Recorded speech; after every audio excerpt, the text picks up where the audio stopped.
Hey everybody, this is Dino. And Michelle. And we want to talk to you about our podcast. Guys, would you please? We're trying to record a promo here for our podcast. A podcast about horror movies and video games. A podcast about family and friends. Yes, that's exactly what we're trying to do. Maybe we'll put a little bit of faith in there too. And being decent to each other. Sounds good to me. Hey Nico, what should we call it? Podcast.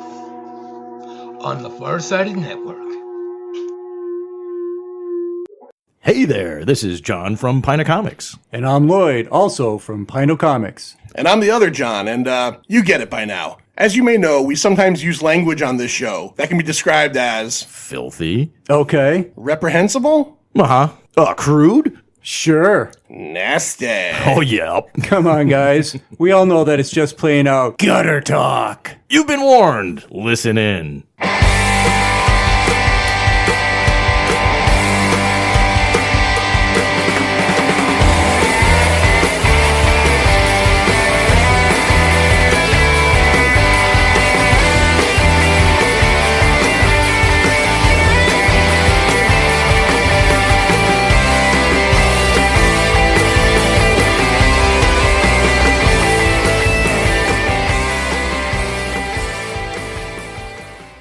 What's that song, John? Senor Sulu, Warp Ocho.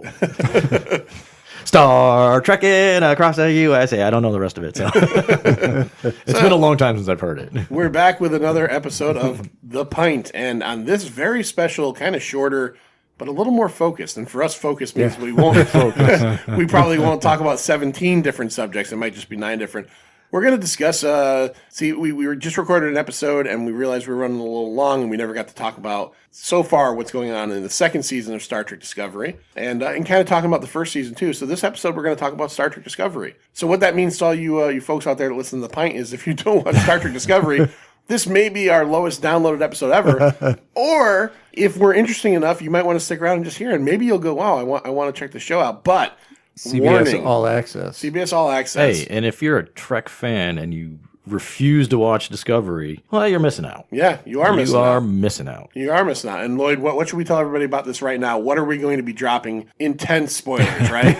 So you don't want to listen to this if you don't want to know what's happening. But I failed to say that in the last show. No, that's okay. That's okay. I'm going to say it right now. If you listen to Pint Comics, we can almost always say that it's going to be spoilerific. To a degree. To a degree. We don't talk a lot about stuff that we don't really get into it. Yeah. But you always have that choice to save that episode for later and catch up with us. And while John throws up in his mouth. That's my wine beer.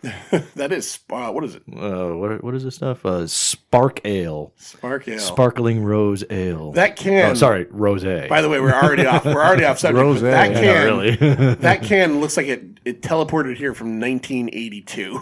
It looks like a drink from 1982. Spark Ale. I'll have to get a picture of that and put it out there later on. So Star Trek Discovery is the how many shows have we had in Star Trek lore? Original series. Oh, man. Next Gen. No, you're missing one. Animated. Yep. Right. Okay. So original, animated, Next Gen, DSN. What? Deep Space Nine. Deep Space Nine. Voyager. Enterprise. Which the first 2 seasons did not have the word Star Trek in the title. If you remember, they wanted it to be its own thing, right? It was a rights issue. Oh, was it? Yeah. It also had the worst theme song of all time. True. That so was every Russell Wilson. Oh yeah. Whatever. It's been No. a Russell long Watson. time. Russell. No.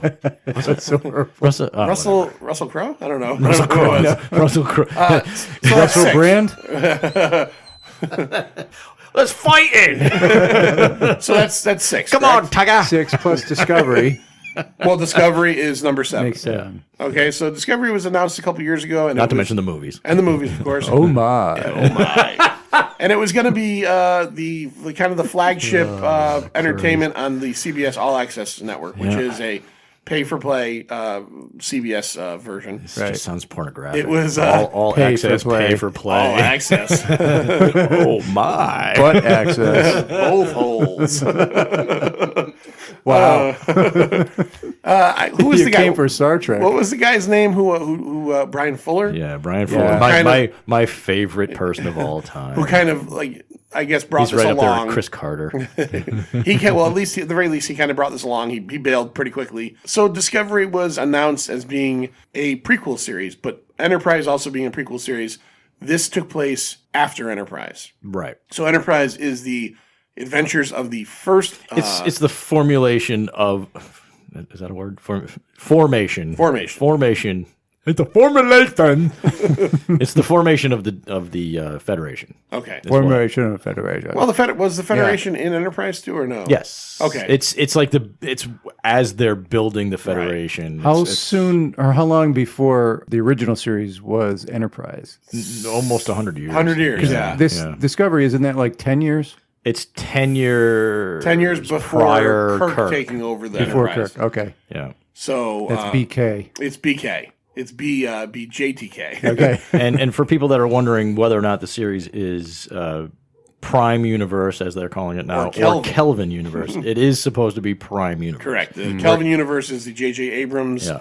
Because if you remember in the first Star Trek 2009 movie, 10 years, holy fuck. Yeah. Has it been that long already? Holy fuck. Jesus. There was through time travel shenanigans, the Shenanigans. movie does start in the Prime Universe, and it also features the Prime Universe Spock. Yeah. But through time travel, it breaks off into what's called the Kelvin Universe. This is not the Kelvin Universe. This is the Prime Universe. Regardless of how the show looks. Correct, because the show, again, and that's one of the things you immediately have to and they've done a good job of referencing a lot of the discrepancies, but if you got to remember. This season particularly. Yeah, they have been. Yeah. They did a little bit Oh no, in the last they season, did too. it in last season too. Yeah. They did. And one of the reasons I like the show right off the bat, regardless of how it looks or whatever, it's the sound effects. Oh, yeah. It's all there. The ship's sound effects are all there. The way the transporter sounds, the way the doors open up, the background noises. Oh, that little. Yep. All little that. thing, It's all there. The hailing. All. See, I'm glad like you it. like it, being a diehard like Star Trek fan, because I've seen these YouTubers. Yeah, no, they hate it. They freaking hate it. Hate it, And I they don't hate it understand why. for the dumbest reasons. They hate it. All right, so the Klingons are different. Okay, big deal. They were different in the motion picture as well. Right. So suck it up. Yeah, Not just suck it. How about just suck it? Okay, that too. Suck it. Yeah, suck my left nut while you're at it. Because let me tell you something about it. Let me tell you something. Discovery is such a good show. It's so well put together, regardless of whether or not Brian Fuller has left it or started it or whatever the hell he was supposed to be involved with. The show has gone on without him, and I think been better because of it. So there's that. I don't think it's failed at any point. So No, far. no, it hasn't. Where was I going with this? Different Klingons. Yeah, fuck the different Klingons. Who cares? There's a story to be made there. There's a story to be. The characters drive it home. The characters are so good. yeah. Oh, that's the other thing that these fucking people And complain Doug about. Jones. Oh man, They don't like the diversity of the show. what's wrong with that? Explain that to me. This is Star Trek, for God's sakes. So it's a Star Trek show that's headlined by an African American woman, And she's fantastic. and she's fantastic. There's I think Star Trek's first openly gay character. Yep. Two of them actually, who happen to be really. married, played by two actual gay actors. Gay actors, yeah. Jeez, you've got the main kind of, I would say, male lead last year is a Middle Eastern actor. Right. He's from England, but he's Middle Eastern. Yep. And you know what? Who the fuck cares? It's the whole point of the Federation is it's supposed to be this melting pot. And then again, you've got these other great. One of the other things, and we'll get into it, is all these great kind of like bridge crew. Yeah, the bridge crew. Yeah, they're building it very organically, which I like. It's kind of how the original series was, although they were still in their 60s mentality of how they hired people and realizing that they're hiring the same background actor to be somebody. They got to give them the same name. Someone had continuity then that no one had ever really thought of at that point. So it was kind of nice. But what I'm getting at is like, the diversity of it was there from the beginning. I don't understand that. You're a bunch of idiots. Yeah, well, we can go on about YouTubers and bloggers and vloggers and other podcasts. Kill them right now. I've got nothing better to do but bitch, so I'm going to throw it up on YouTube and bitch about it. So Lloyd, so we know, fuck you, YouTubers. right off the bat. So let's give out. How would you bumper sticker this show? what is the idea behind the show, starting from season 1? Oh, geez. That's a John question. Okay. Yeah. John bumper sticker it. All right. Discovery is... It is kind of hard to bumper sticker. Yeah, It is. It's a tough show. Because it changes constantly. Yeah, which is what I I like. mean, it changed And one of 3 the or things 4 times in the first season. Exactly, and I like that. And a lot of that probably had to do with some Maybe of the, that's the bumper sticker. Yeah. It changes. Well, that's the thing I liked. The people that didn't like it because it doesn't feel like the Kirk Star Trek, it doesn't feel like the Federation, and Star Trek Enterprise, and all the things that were happening in the original series. That's kind of the point. Right. They're still not there yet. If you watch the entire first season, it ends basically with a hugely positive note that's moving towards what you remember as Kirk and the Enterprise and the Federation at that point. Is it there yet? No. But by the time you get to the second season, tell me any of these episodes are not uplifting for the second season. Oh no, I'm Every single one is a positive feeling episode. I probably watched like maybe 10 or so, not even 5 or 6 shows period, and I can't wait to watch Discovery every week. Right. And you're right, because the characters are so they and from season 1 you've seen this. They've built relationships. Yeah. Not just through the fact that, like, okay, so you meet Kirk and McCoy in episode 1, and you know that they're longtime friends. And you never really find out why. Well, in this, you find out why Burnham and Saru have this complex relationship to see where it's at now. Yeah.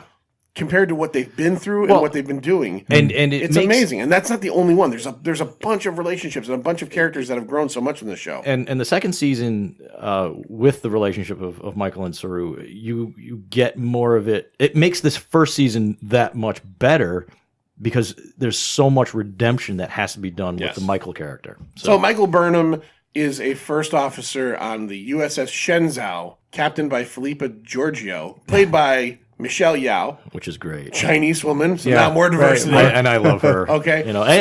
So Chinese female. Yeah. Female Asian captain. Yes. So really throwing it out there, which they've never done before. Right. And very smart, too. Very smart. Especially like the opening scene of the first episode. Yeah, when they're walking on the planet. Yeah, stuck on a planet that they can't get off of. And she's just like offhandedly discussing things with Burnham, and it was great. Yeah, I love that. Yeah, we won't give away what she does to make it easier for them to transport her off the planet, but it was awesome. It was very nice. So Michael Burnham, played by Sonequa Martin Green, who's awesome. Yeah, she was on The Walking Dead. I never ever liked Sasha on The Walking Dead. No, me neither. Because it was a non. Even when I watched it, she was kind of a non-character. She's like she was Tyrese's 100% better. Yeah, 200, whatever. She's given time to shine on this show. Yes. Though. Oh yeah, definitely. They've written a great character for her. I forget. I was talking to somebody about it, and they didn't like the fact that she was loaded with drama. And I said, you know what? You should watch the rest of the first season because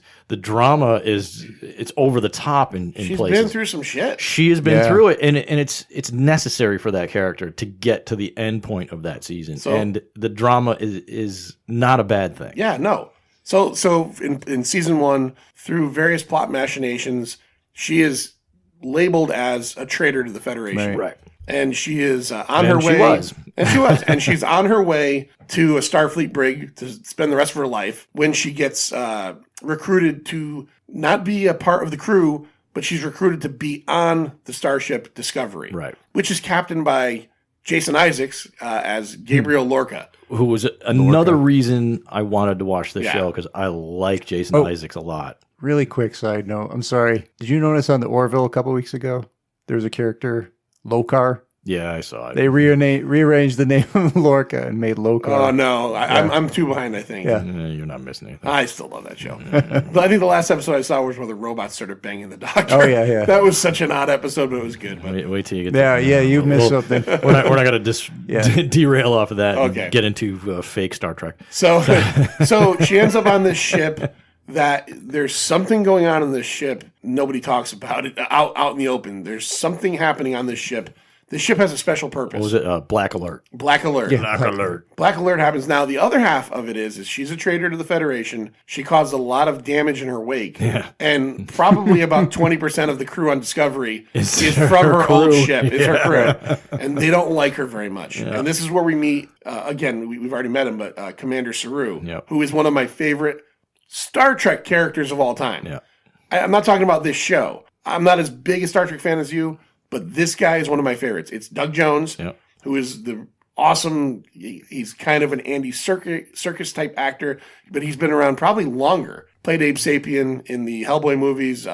Voiced him in the second one. He didn't voice him in the first one, but he was in Shape of Water, which I haven't seen, but he plays the merman in that. I love that movie. He plays all fish characters. He plays a lot of fish characters. He's very good at acting within makeup. I actually, I hate to do this, but I mentioned him on Twitter at one point, and he liked my Twitter. He's right. he's very cool. He's I said he is reaching Andreas Katsoulis levels of acting under heavy makeup, and if you don't know who that is, that's the guy that played Jakar on Babylon 5. Okay. That guy acted amazingly out of all that makeup. That guy should have won some kind of award before he passed away. Doug Jones should for Saru. Well, that's what I was saying. He's getting to that. This is his masterpiece. His current masterpiece character is Saru. He is doing so many good things with that character. Is. Just even the little nuances, like you may not even notice, like when the last episode, when he was back on his home planet. Yeah. And my wife is watching it because we watch it together. She goes, "There's something about him. It's so odd."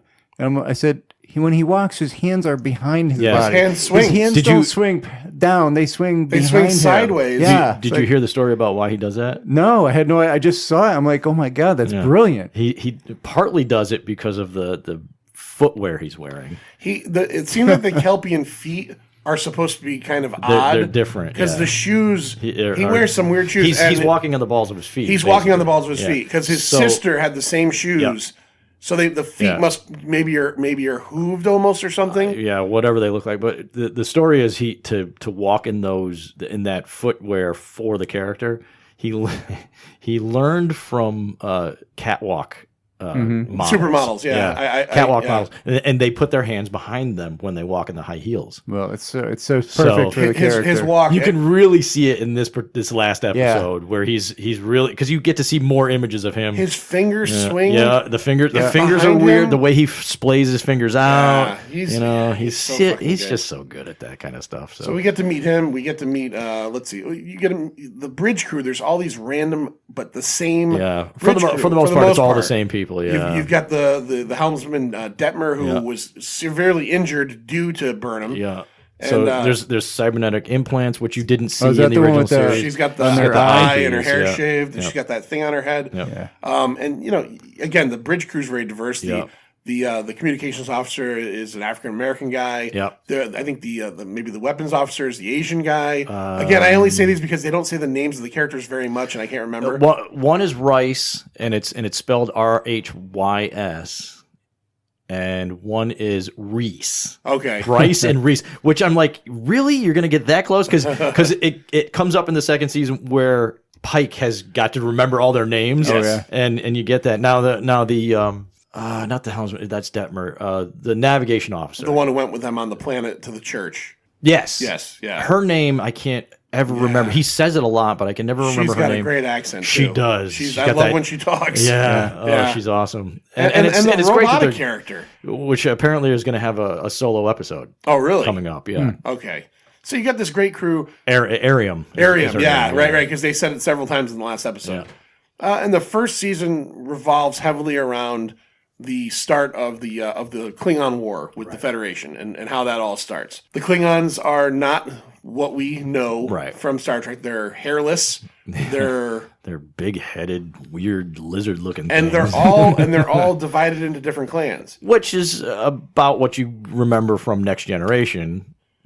And which is fine because again, as we get to season 2, you start to see the Klingons that we're more used to. It's not like it's getting to that point. It's getting there. They're dropping little hints that I really like. It's subtle, right? It's very subtle. I think a lot of people thought when the first season started that they fucked the Klingons up. I didn't think so. A lot of these trollish people. Well, yeah, I didn't like the look of them either. They look too weird. It's odd. It's definitely odd. I mean, the blue one. I'm like, why is he blue? Right. Yeah, there was a blue one. Blue. They did at least talk about Volk, who is an important character, being the albino. Right. He's a freak. Yeah, and they didn't like him. And they didn't like him because he's a freak. Yeah. And that was one of, in television, at least in the last couple of years, one of my favorite things I've seen in a TV show, where they went to a length I haven't seen, I can remember in any show, to hide the identity of an actor. Yeah, that was They nice. used a fake name, which turned out to be the actor's His father's name. Yeah. So when you get into it, you've got Volk, who is a Klingon, and you have all these Volk. That's the other thing I'm not keen on is some of the vocalization of the Klingon language. I particularly like the way he talked, though. I liked his. I get what he's doing, but I'm not overly keen on right. it. So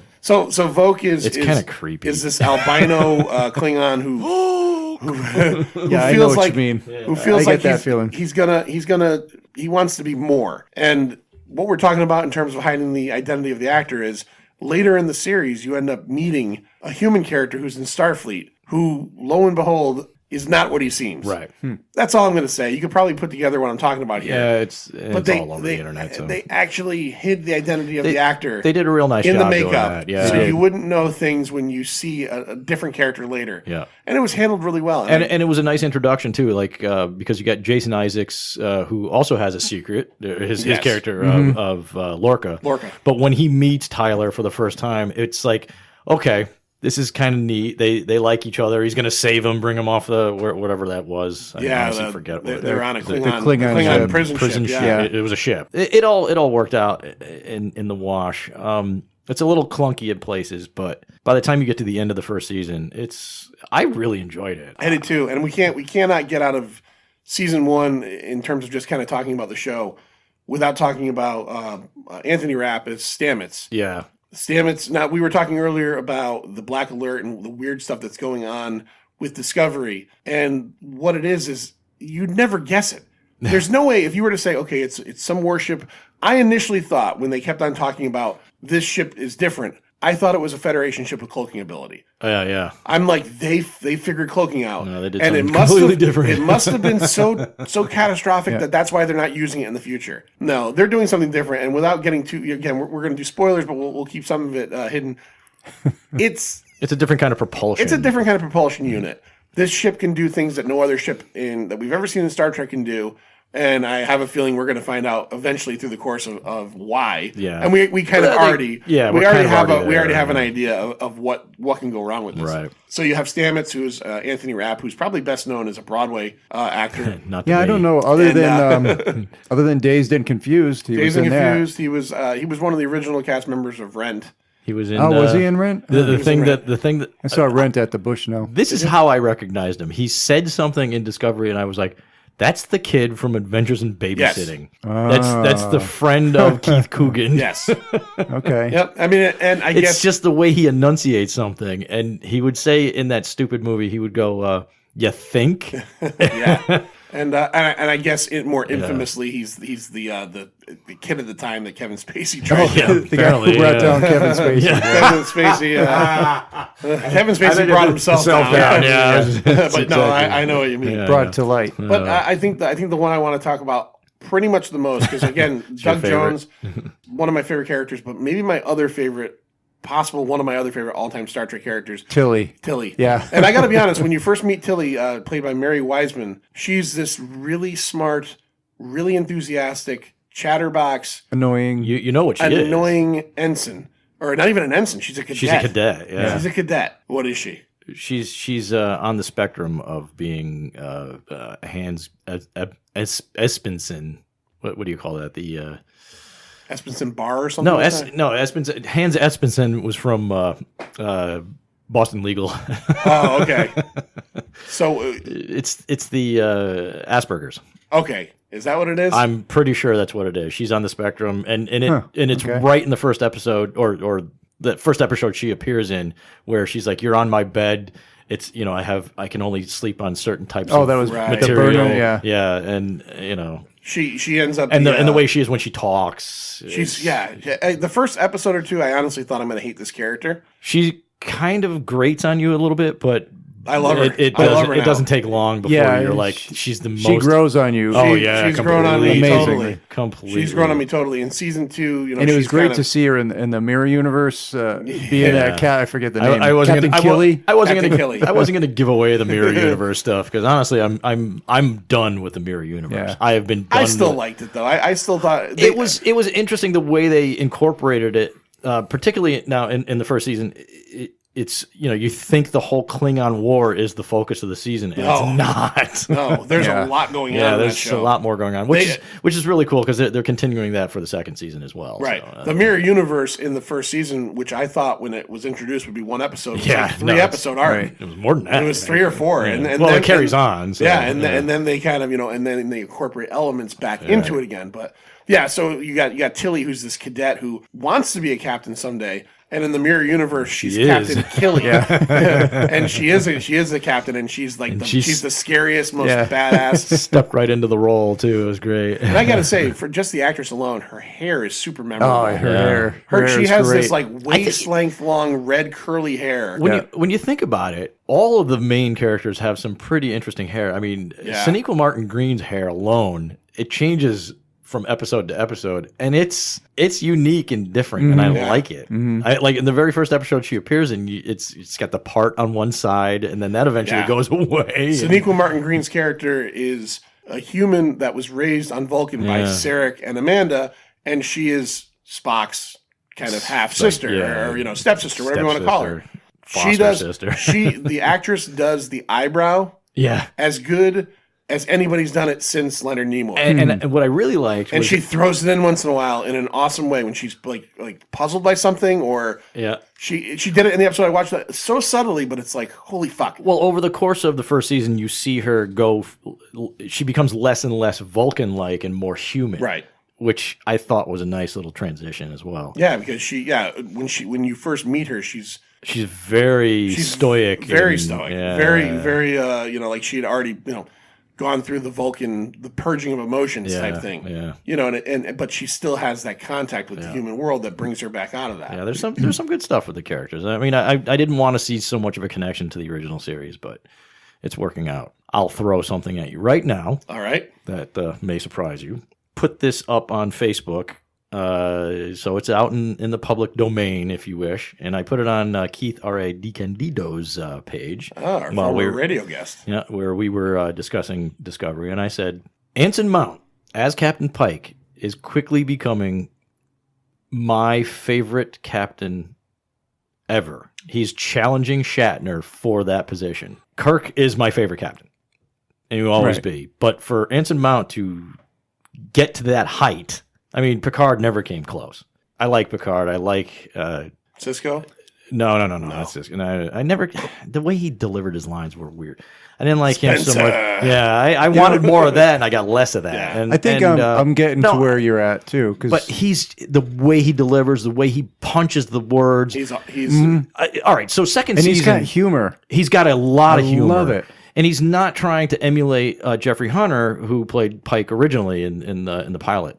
Which is good because what he do like two episodes really, right? And when you look at it, it's a 2-hour long episode, and he's long dead at this point. So Mount, I liked the casting choice. I like him anyway. I only know him from name. I've never seen Hell on Wheels. Well, I watched all of Inhumans, and I never saw Inhumans. I watched him in Hell on Wheels. He was great in all 8 episodes of Inhumans where he didn't speak a word. So, but I liked him in that, and I like his look, and he really looks good as Pike. So it works for me, and just he is a captain. He's nowhere near the Jason Isaacs type of captain or the Lorca captain. Right. He's a true Federation captain with a whole different view of how he should be captaining, and man, does he come across strong. It's great. He does, especially the last episode with Saru being more assertive. Oh, the two of them at Loggerheads was great. Yeah. Oh, but just the action scenes when he gets into he's ours and he's one of ours. Oh, he's in command. He's in total command. There's no question who the captain on that ship is. There are the drama, and I don't mean the melodrama between the characters. I mean the actual seated drama of action that's going on in this show has you, me anyway, I'm on the edge of my seat watching scenes. When the three, he, in the first episode, when he and Sinequa Martin Green, with Michael and Pike and the two Enterprise crew members are on the little pods going down to the planetoid. Right, through the meteor. Oh my God. That was.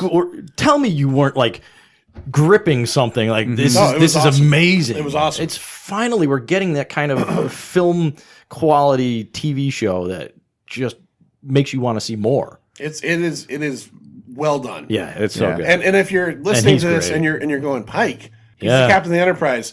They did something really cool at the end of the first season. Yep. They introduce him, and he is the captain of the Enterprise, and they have a very natural and fluid way to make him become the interim captain of the Discovery. Yeah. So you don't know how long he's going to be on it. I'm hoping he doesn't go back to the Enterprise at the end of season 1 or 2 because I like him so much. But that's my problem. Yeah. I could also see where they might want to focus more on Burnham again. Well, you know what they may do, or they could do if they really wanted to. They could do Pike Enterprise. Yeah. They could do a whole new show where it's Star Trek. I want to see more Enterprise. Pike. If he's not on Discovery anymore, I want to see him somewhere else. I know he's so awesome. good because I don't think it'll be the end of the season and then he'll move on. The character will move on. I like him so much. Knowing what happens to the character is killing me. Yeah, well, but see, I'm okay with it because you have to have an end story for every character eventually. You can't this isn't comic books here. So. Yeah, I know. It's where just, Superman gets rebooted every 20 years. It's just kind of sad. But yeah, no, he has a not just a strength of being a captain, but he's compassionate to his people. He wants to do the right thing, and he also listens to his people. Listens, When there's the episode where they have to save Tilly through all these plot things going on. And it's kind of a you think she's still alive? Yeah, and you know what? He when Burnham suggests, okay, we have to do this for her. Okay, you have 1 hour. Yep. You don't get it done in 1 hour, we're gone. Yep. And then he gets on the con and on the comm and tells everybody, she would do it for us. Yep. We're doing it for her. Yep. Like this guy's fucking inspired. Yeah, he's the real deal. It's the real, and which is why I think the chase for Spock is so important, and when you get to see Rebecca Romaine Stamos as sorry, she's not Stamos. No, not Stamos. It's Rebecca Romaine as number one, right? Who I didn't even know. Oh, you didn't.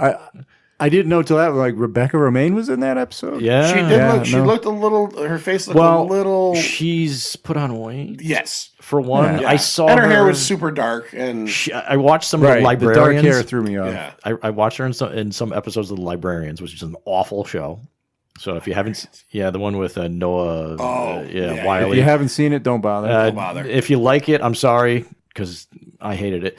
But she was in that. And she's bigger in that, and still hot. Yeah, that's still hot. Just like Tilly. Sure, but Tilly's hot. But she's also hot. Yeah, you think so too? Yeah, I do. I totally think so. No, I like how the body types are not your standard. Yep. Yeah, and I'm okay with that. I like that. Yeah, I like Tilly. I really do. I really like Mary Wiseman a lot. No, she's great. There's nobody on that cast. I mean, a lot of times there'll be a show where I'll go, I don't really care about that character, or I don't like this person. I like them all. Yeah, I was, Well, then we got introduced to some new characters for this season, and I know you love.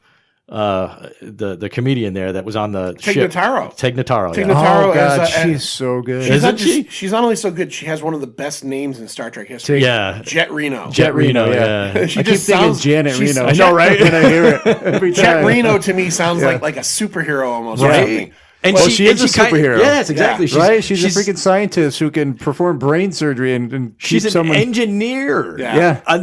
And she saves her whole ship, basically. Not the whole ship. Well, a lot of people. Whoever was left. Was it 50, 60 people? Something, yeah. Out of a medical ship. Yeah. It's this season, again, that's an uplifting thing right there. So here's her saving people, doing this thing, and it's just another positive notion. It's Star Trek, man. Every episode. It's positive. The every positive episode thing. This season. It's. I mean, I would wonder if Roddenberry would really like it because of the way the production values are different. He probably would. I would especially think the second season, because the first season I think is like the antithesis. The first season there was a lot of downer stuff. Sure, it was all very downer, but until you get to the end. Until you get to the end. And now this new season, the whole driving plot is uplifting. The search for Spock. Yeah. No, really. Spock really is out there. Yeah. And meanwhile it's being weighted at the same time by these Red Angel sightings. Right? There's this Red Angel that may have something to do with Spock. It may be a time traveler. It may be and everywhere the Red Angel shows up, it brings them somewhere where it's like they're needed at that point. Yeah. And you're right. Every episode, there's an episode about a planet dying, and it's uplifting in the end. Right. There's an episode about finding humans on a planet they could never have been on. Right. And was it a miracle? What happened? Right. Uplifting. You get Saru's There's a lot of religion backstory. in that too. There's a lot of religion in that. Oh, speaking of the Saru episode, did you watch the shorts? No, I only saw the short with the guy who gets the future episode, like 10,000 years in the future, and the Discovery's waiting for the crew to come back, which I think explains a lot right there. But are they worth it? Because yes, they typically are. I've seen shorts the Saru episode. episodes. The Saru episode will explain a lot. Everything that was backstory in this particular episode is all there. Oh, okay. Yeah, it's all there. It's really good. I watched the one. They're short, and it was good, and it was 15 minutes long. Yeah, they're very short. The Tilly one is really good, and then there's a Harry Mudd episode. Harry Mudd, played by Rainn Wilson, who shows up in the first season. He has not shown up in the second season yet, but you know he's going to. Yeah, he's going to. Yeah, there was actually one of my favorite episodes. The Harry Mudd one is really funny. Yeah. I really enjoy it. I had a question about. Yeah. So you have. Tell me if I'm speaking wrong. There's the Prime Directive, which it is General Order 1. Yeah. Right. At this point, it doesn't really exist, right? No, at this point, it's General Order 1. It's the same thing. It's the same thing. Right. But it's not called Prime Directive yet. It is the Prime Directive. It's called General Order 1. It was always called General Order 1. Oh, okay. Yeah, it's just Prime Directive, the nomenclature comes from somewhere else then. From fans or it was from the original series. Okay. But it was always General Order 1, which ends up becoming, it's the same name. But they don't seem to adhere to it so much in this show. They specified why. Yes. All right.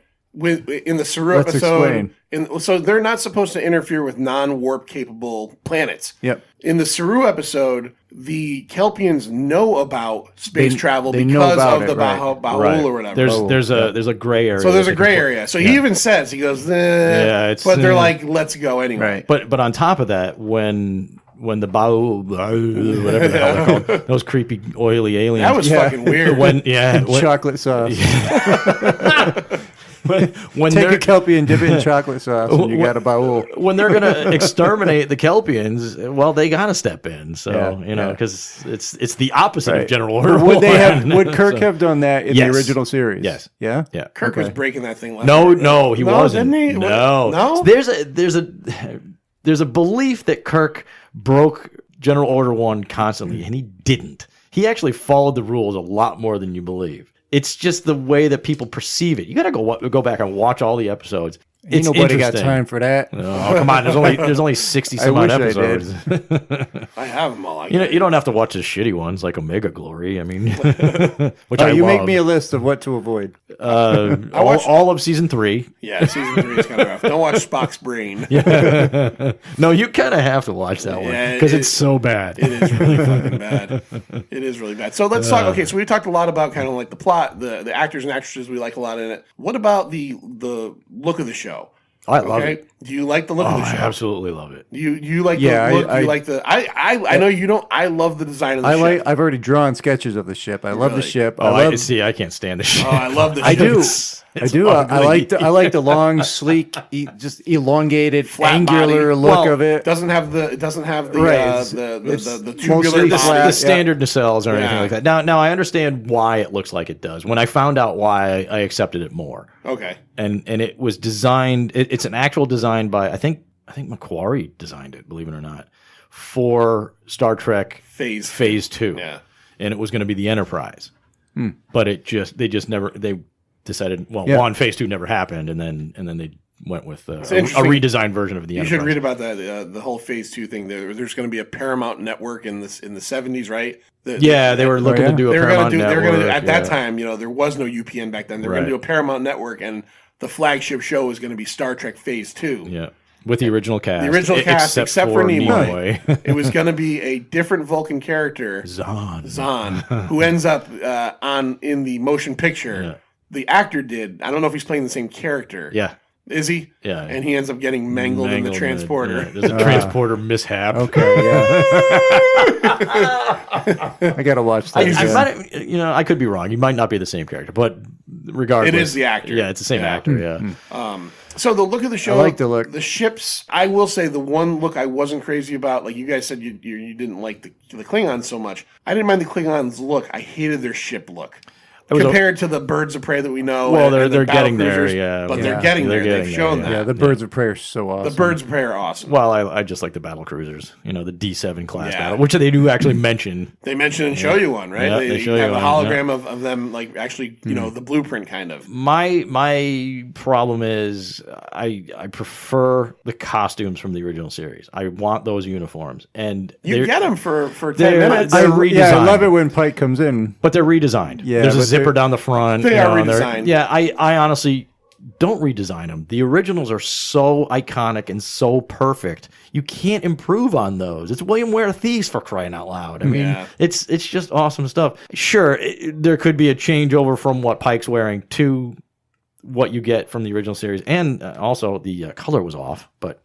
I'm not going to get into that. Now we're getting nerdy. Yeah, we're gonna get super nerdy. Is it true? We might have talked about this before. Is it true that the gold was actually a green color that didn't come out correctly in the Technicolor process or whatever? From what I understand, that is not true. Because it never made sense to me when people said that, because he also does it sometimes wear the green. Yeah, he has a green wraparound. Yeah, but the green wraparound. The gold is more of a mustard color. Yes. It's a different color than this bright gold. Right. And even the red and the blue are different. And if you really watch the original series, you'll see that McCoy wears like different smocks at different points. Right. He's got like a satin shirt that he wears short sleeve when he's in Sorry, my hillbilly hounds my hillbilly hounds are going crazy in the background. I know we're probably past our 40 minutes too. Anyway, so. We're almost there. We're almost there. All right, okay. All right. But anyway, I prefer the original series costumes, and while yes, there's a throw to it, it's not the same. I gotta say, going back, costume wise, I want to mention real quick the costumes, the Discovery. I do like the fact that even though I didn't like the show, the costumes on Discovery, the uniforms, look like the next evolution from the Enterprise. From uniforms. Enterprise, yeah. So it's not like they just threw it away and said this didn't happen. I think in one episode they even mention Archer, if I remember correctly. Yes, they do. They do actually mention Archer. I think he's still alive at that point. And then when you get so when you're thinking about this and you're like, well, that makes no sense. Why would the Enterprise have and they even bring that up in dialogue. There's a story actually in one of the books that was released. Okay, but he even says when Pike comes on the ship, he says, "You guys are still wearing the old uniforms." Yeah. I like that. I like the fact that and again, the Discovery was at war for however long, so they might not have been back to the point where they were able to get their new roundup of uniforms. I like the fact that they also bring up the fact why. Maybe you don't have holograms on the Enterprise. Pike doesn't like them. He doesn't like them. And he's rip it out. He's like, get rid of that. View screen only. I like the fact that they're addressing the stuff that the trolls might be going, why do they have a hologram on there and they don't there? Because you know what? The captain said, I don't like that. It creeps me out. It doesn't have to be right up. I mean, it doesn't have to be exactly the way I look at it either. I mean, these people that are so instilled into this 60s version of the show, you got to get past that. Right. That was what was available at the time for the $10,000 an episode that they got to pay everybody and do the work. Right. $1967, by the way. Let me explain this too. If you love the original series and you feel that you need to experience it, go on out to Ticonderoga, New York, and go through the Star Trek tour up there. James Cawley has done a great job rebuilding that set. We did an episode on this. Yeah, we've talked about it. We've talked about it for sure. Because after Michael Castellano and I went up there, he went again. Did he really? Oh, yeah, he did. I'd like to go. We need to go up as a group at some point, and we can't film it, but... We can film the trip, though. Yeah, we can film the trip, and we get One other thing I wanted to bring up real quick, and this is one of my favorite parts of the show. So we brought up earlier the terrible. It's been a long day. After all these great, particularly the original series, orchestral themes, we end up getting that soft rock ballad dentist office bullshit. And the theme song. The theme song is fucking dope. Yes, I'm telling you, every week when I watch it and it ends with the original, yeah. I'm not even kidding. I get goosebumps. Oh, I do too. I get goosebumps. And I love, here's what really kills me. Yeah. And I even love they give him credit. Yes. They give Alexander Courage credit for the original theme. And I'm like, that's nice. That's something that fucking Disney wouldn't do. No, yeah, that's for sure. Yeah.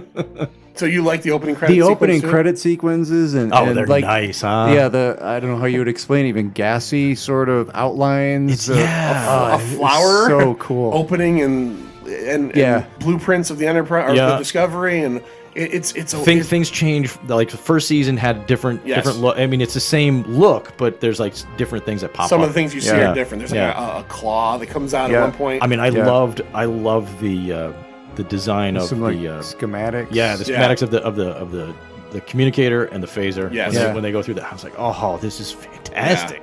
Yeah. And again, getting to the end, where you have this really cool theme, and then the Discovery kind of does this loop around, and then and it comes back. So good.